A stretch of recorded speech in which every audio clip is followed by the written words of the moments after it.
Welcome to Way two news కాంట్లో. మీ గురించి మాకు తెలుసు, మీ గురించి తెలుగు రాష్ట్రాల ప్రజలకి మిమ్మల్ని మీరు ఇంట్రొడ్యూస్ చేసుకోవాలంటే ఎలా ఇంట్రొడ్యూస్ చేసుకుంటారు? అందరికీ నమస్కారం అండి. నా పేరు శివప్రసాద్, శివ గోల్డ్ కంపెనీ. మా కంపెనీ వ్యవస్థ చేసే బిజినెస్ ఏంటంటే తాకట్లో ఉన్న బంగారం విడిపించలేక బాధపడుతున్న వాళ్ళ దగ్గరికి మేము వెళ్ళి తాకట్లో ఉన్న బంగారానికి మేము అమౌంట్ కట్టి మా కంపెనీ నుంచి విడిపించి మేము కొనుక్కుంటామండి. ఈరోజు ఆన్లైన్ ధరకి మార్కెట్ ధరకి మేము కొంటాం. అది మా బిజినెస్ అండి. సో నెక్స్ట్ 10 years తర్వాత మీ ప్లాన్ ఎలా ఉండబోతుంది? అంటే చాలా రెవల్యూషన్స్ జరుగుతున్నాయి, టెక్నాలజీ చేంజ్ అవుతుంది. ఇటు గోల్డ్లో కూడా everyday up and downs. 10 years back చూసుకుంటే గోల్డ్ పెద్దగా ఎవరో పర్చేస్ చేసేవారు కాదు, దాని మీద ఇంట్రెస్ట్ ఉండేది కాదు. బట్ రీసెంట్ టైంలో మనం చూస్తున్నాం ఈ up and downs, market up and downs. Next 10 yearsలో గోల్డ్ సెక్టర్ ఎలా ఉండబోతుంది, కమోడిటీస్ ఎలా ఉండబోతున్నాయి? తప్పనిసరిగా అండి.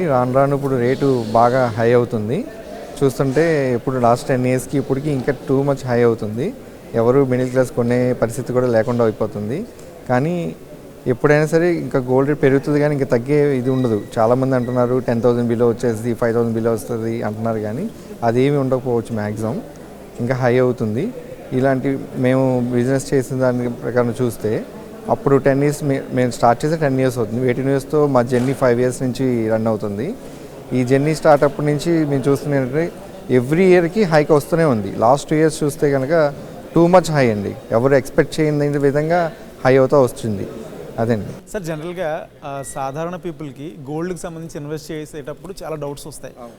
లైక్ ఆర్నమెంట్స్లో ఇన్వెస్ట్ చేయాలా, రా గోల్డ్లో ఇన్వెస్ట్ చేయాలా, లేకపోతే ఈటీఎఫ్స్లో ఇన్వెస్ట్ చేయాలా? ఇట్లాంటి ఇన్వెస్ట్మెంట్ పర్పస్లో గోల్డ్ తీసుకునే వారికి పర్టికులర్గా మిడిల్ క్లాస్ వాళ్ళందరికీ మీరు ఇచ్చే సజెషన్ ఏంటి? కంపల్సరీ అండి. ఇన్వెస్ట్మెంట్ చేసుకోవాలి అనుకుంటే ఆర్నమెంట్ మీద ఇన్వెస్ట్ చేస్తే కనుక మీకు అమౌంట్ అయితే లాస్ అవుతుంది. ఎందుకంటే తరుగు, మనం ఐటమ్ కొనేటప్పుడు తరుగు, మజూరు, మేకింగ్ ఛార్జెస్ పడుతుంది.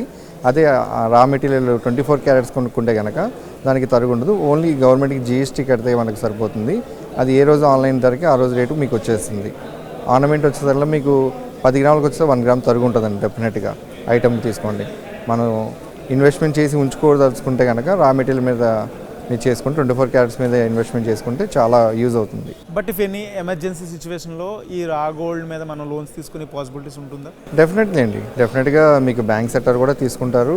దాని అంత కాకపోతే కడియం ప్రకారం చేసి మనం లోన్లో కూడా పెట్టుకోవచ్చు. అది ఇబ్బంది ఏమి ఉండదండి.